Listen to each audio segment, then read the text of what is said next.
북저널리즘 위크엔드 시작합니다.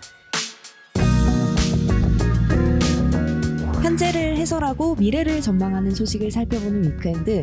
이번 이야기는 이현대 에디터가 준비했습니다.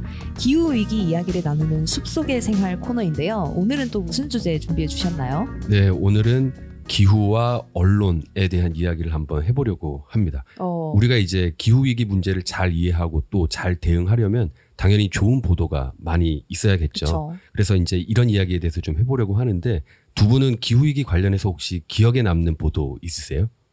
저는 매주 로이터 통신에서 이제 뉴스레터를 하나씩 주는데, 서스테이너블 뉴스레터라고 해가지고 지속 가능성에 대해서 되게 다양한 소식을 다루는 뉴스레터예요. 근데 처음에는 기후 위기 관련해서만 이야기가 나올 줄 아는데, 이제 전쟁 얘기도 나오고, 예. 그리고 되게 폭넓게 이제 우리 세계에서 지금 어떤 일들이 지속 가능성을 좀 위협하고 있는지 등등을 다루고 있어가지고 그 뉴스레터를 저는 참 즐겨보고 있습니다. 네. 저 같은 경우는 글쎄요, 아무래도 우리가 기후위기를 가장 가깝게 느낄 수 있는 소재 중에 하나가 먹거리 아닐까 싶어요.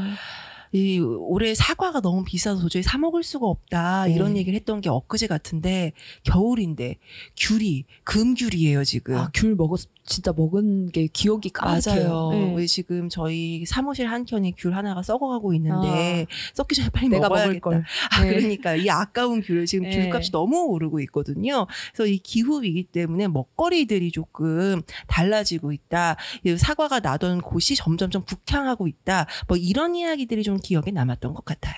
네, 오늘 제가 이제 기후 그리고 언론 이야기를 왜 하려고 하냐면, 좋은 보도라는 거는 이제 우리 생각을 바꾸고 그리고 행동까지 바꾸게 하죠. 그래서 이제 기후 위기 문제에 있어서 언론의 역할은 기후 과학자들만큼이나 중요하다라고 생각을 하는데요. 이거를 지금 그래서 전 세계적으로 누가 잘하고 있느냐라고 했을 때 저는 영국 가디언이라고 생각을 합니다. 예, 유명한 매체죠. 또 전통 있는 매체고, 이 가디언 매체 좀 간단하게 소개해 주신다면요? 예, 1821년 이때 이제 창간된 영국의 일간지예요. 그러니까 네. 이제 200년이 조금 넘은 거죠. 야. 그리고 이제 좀 진보 성향으로 분류가 되고 있고요. 이게 얼마나 큰 언론사냐면 세계 언론사 사이트 중에서는 트래픽이 한 4, 5위 정도 나와요. 그래서 그 위에는 우리가 제일 잘 아는 뉴욕타임즈, BBC, CNN 정도가 있고, 그 다음 순위 정도가 가디언이 이제 자리하고 있습니다. 진짜 기후 보도 관련해서 이제 몇 개 찾아볼 때 항상 검색하면 상위에 떴던 것 같아요, 가디언은. 예, 그렇죠. 예, 진짜 좀 진심인 것 같은데, 좀 기후 보도를 어떻게 하고 있나요? 우선은 관심의 수준부터 좀 다른 것 같아요. 우리가 이 언론사가 어느 분야의 진심이냐 이거를 좀 알아보려면 그 언론사 홈페이지에 들어가 보시면 됩니다. 그러면 이제 홈페이지에 들어가면 메뉴, 카테고리 이런 것들이 쫙 배열이 돼 있잖아요. 거기서 이제 위치 같은 거를 좀 살펴보시면 되는데, 국내 언론사 같은 경우에 기후 뉴스는 보통은 사회 카테고리의 하위 카테고리인 환경, 여기에 좀 많이 자리를 하고 있어요. 그런데 이제 가디언 같은 경우에는 뉴스 메뉴를 보면은 국제, 국내, 기후위기, 환경, 과학 이런 식으로 기후위기가 무려 3번째 아주 좋은 자리에 위치네요. 배치되어 있습니다. 진짜 전면에 좀 배치를 한 걸 보면 국내 뉴스, 국제 뉴스, 그 다음이 기후 위기라고 하니까 그만큼 좀 기후 보도에 주력한다, 이렇게 해석할 수 있겠네요. 예, 맞습니다. 실제로 좋은 기사도 많이 내고 있고요. 또 무엇보다는 이제 2019년 10월에 아예 신문사 차원에서 환경 서약 이라는 걸 발표하기도 합니다. 신문사가 환경 서약을 한다. 이것도 좀 개념이 낯선데 무슨 내용으로 좀 했나요? 예, 이제 기후 위기와 관련된 내용이었는데요. 이제 자연 재해, 기상 이변 같은 환경 붕괴가 전 세계 사람들한테 어떤 영향을 미치는지 우리는 앞으로 아주 집중적으로 보도를 하겠다. 네. 그래서 기후 위기에 관한 한 세계 최고의 보도를 전하겠다라고 이제 서약을 발표한 겁니다. 네. 정말 좀 좋은 성명이긴 한 것 같아요. 우리나라 언론사들도 좀 이랬으면 좋겠다 싶은데, 이게 또 잘 지키기가 쉽지가 않잖아요. 그렇죠. 말뿐인 그런 성명에 그칠 수도 있는데, 가디언 같은 경우는 실제로 잘 지켜나가고 있어요. 그래서 우선 제일 먼저는 기후위기 보도에 있어서 용어부터 바꿨습니다. 네. 이 기후위기의 심각성을 인식하는 언어를 사용하겠다라고 한 건데, 가장 대표적인 게 우리는 앞으로 기후변화 대신 기후위기 라는 말을 쓰겠다라고 한 거예요. 여기 이제 편집장이 캐서린 바이너라는 분인데 이분이 이제 이런 이야기를 합니다. 기후 변화라는 문구는 좀 수동적이고 온화하다. 네. 그래서 사람들로 하여금 지금 우리가 처한 위기가 얼마나 이제 심각한 건지 이거를 잘 받아들이지 못하게 한다. 네. 그래서 우리는 앞으로 기후 변화 대신 기후 위기를 쓰겠다. 이렇게 했고요. 또 뭐 몇몇 용어 소개해 드리자면 우리가 글로벌 워밍이라는 말 많이 쓰잖아요. 그쵸. 그런데 가디언은 이거 안 쓰겠다. 글로벌 히팅이라고 쓰겠다. 지금 그냥 워밍 수준이 아니다. 더 무섭네요. 네, 절절 네. 끓고 있다. 이렇게 쓰겠다라는 거고 생물 다양성이라는 말도 우리 많이 쓰잖아요. 네. 근데 이게 좀 너무 플레인하잖아요. 이게 그쵸. 도대체 두루뭉술하죠. 그렇죠. 막 네. 위기로 느껴지진 않고 그래서 아예 야생동물이라고 쓰겠다. 그러니까 생물 다양성이 줄어든다라고 하면은 조금 먼 얘기 같은데 야생동물이 죽어가고 있다라고 하면 훨씬 더 직접적이네요. 와닿겠죠. 네. 그리고 뭐 어족 자원 이런 거 대신 또 어류 개체수 그리고 기후 과학을 믿지 않는 사람들 우리는 기후 회의론자라고 보통 쓰는데 네. 가디언에서는 기후 과학 부정자 어우. 라고 쓰겠다. 기후 회의론자 뭔가 될 수도 있겠다는 생각이 드는데 그렇죠. 기후 과학 부정자는 별로 되고 싶지가 않네요. 예, 맞습니다.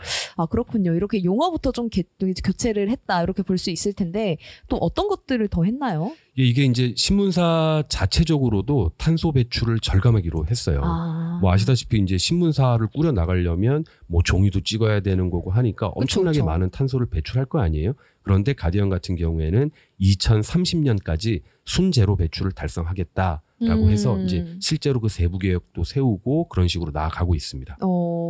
기사로만 그냥 야 너네 이제 좀 주의해 뭐 탄소 배출 줄여 이렇게 하는 게 아니라 자기들은 이제 그것들을 직접 행동으로 옮기는 그런 언론사가 또 가디언이네요. 예, 맞습니다. 그리고 가장 대단한 거는 이 서약에서 광고까지도 건드렸다는 건데요. 신문사는 주요 수입원이 광고잖아요. 그쵸. 더구나 그 가디언 같은 경우에는 웹사이트가 무료예요. 맞죠. 예, 독자들한테 이제 자발적으로 좀 후원금을 내주십사 뭐 이런 요청을 하지만 그거 안 내도 기사 다 볼 수 있거든요. 그쵸. 그래서 그만큼 광고 수입이 중요한 건데 가디언은 웹사이트, 앱 그리고 신문에서 화석 연료 기업의 광고를 싣지 않기로 했습니다. 그건 진짜 큰 결정이네요. 예, 정말 대단한 결정이죠. 그러고 나서 이제 더 폴루터스라는 그 시리즈 기사를 냈는데 이게 한국말로 하면 오염 유발자들이라는 시리즈 기사예요. 그래서 글로벌 탐사 보도 시리즈를 낸 건데 전 세계 탄소 배출량의 3분의 1을 만들고 있는 단 20개의 기업에 대한 이야기입니다.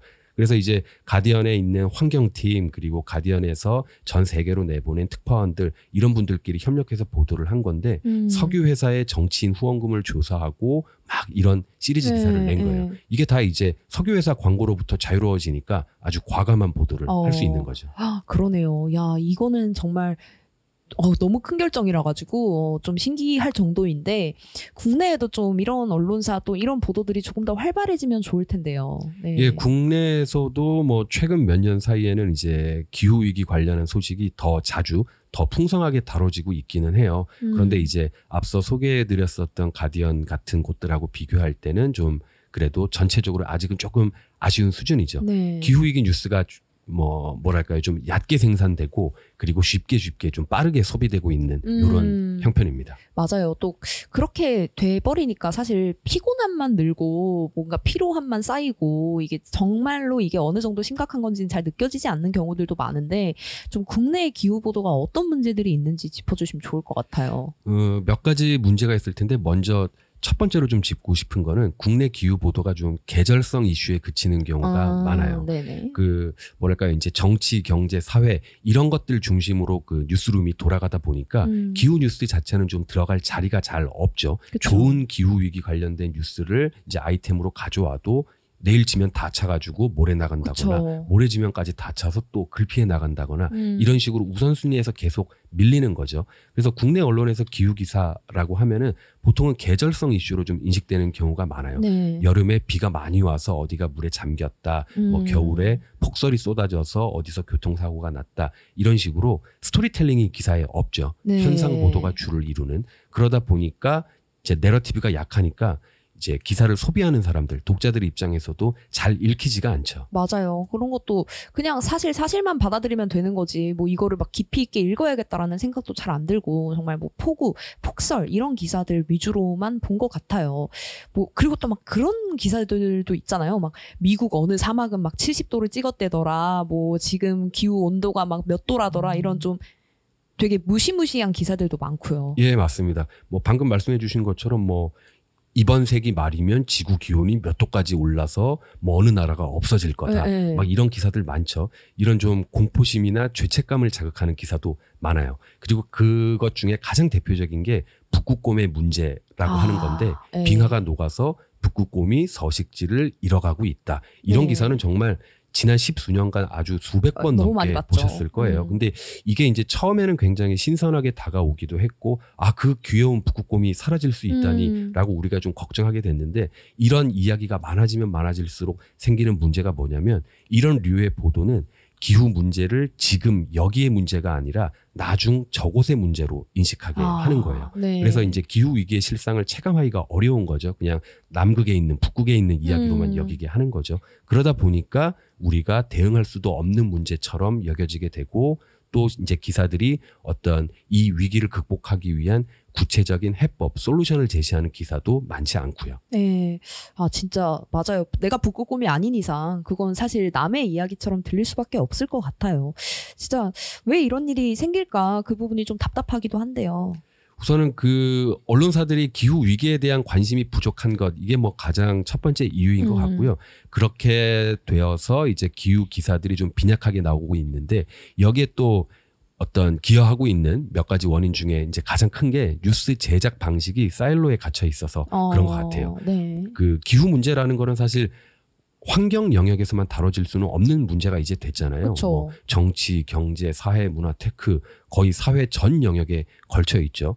뭐 예를 한번 들어보자면 뭐 넷플릭스에서 이제 데이터 센터가 탄소 배출의 주범이다라는 기사가 있다라고 가정을 한다면, 이거는 환경 기사도 아니고 국제 기사도 아니고 경제 기사도 아니고 테크 기사도 아니고 문화 기사도 아니고 다 걸쳐 있는 기사잖아요. 그런데 국내 언론의 취재 방식을 살펴보면 한두 분야에 갇혀 있는 경우가 많죠. 뭐 예를 들어서 교육부에 출입하는 기자라면 교육부를 드나들면서 교육 기사를 쓰는 거죠. 그렇죠. 그러다 보니까 이제 이런 출입처 문화에서는 기후 문제가 환경 기사 또는 사회 기사의 하부 정도로만 여겨지는 거죠. 그래서 이제 기후 위기의 관점을 가지고 쓴 정치 기사, 교육 기사, 스포츠 기사 이런 것들이 더 많이 나와줘야 할 것 같습니다. 아, 그렇네요.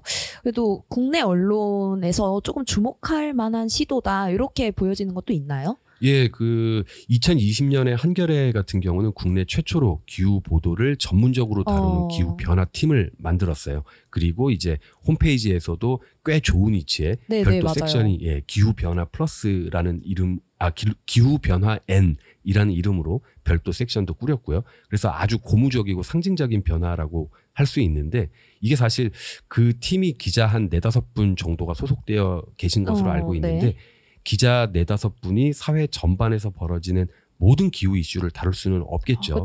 그래서 이제 다른 부서도 기후 보도에 좀 참여를 해야 될 것 같아요. 이 기후 문제라는 것이 보편적 가치고 또 앞서 말씀드린 것처럼 정치, 경제, 사회, 문화 거의 모든 영역에 걸친 문제이기 때문에 장기적으로는 어떤 한두 전담팀에 맡길 게 아니라 그 뉴스룸의 전 기자들이 기후 리터러시를 학습하는 방향으로 나아가야 할 것 같습니다. 네, 정말 우리나라에도 가디언 같은 이 기후 보도에 진심인 기업들이 더 많이 생겼으면 좋겠다라는 생각이 들어요. 정말 뭐 기사라는 게 단순히 사실을 보도하는 데서 그치는 게 아니라 세상을 좀 바꿀 수 있는 힘을 지니고 있으니까 더더욱 좀 이런 시도들이 많아졌으면 좋겠습니다.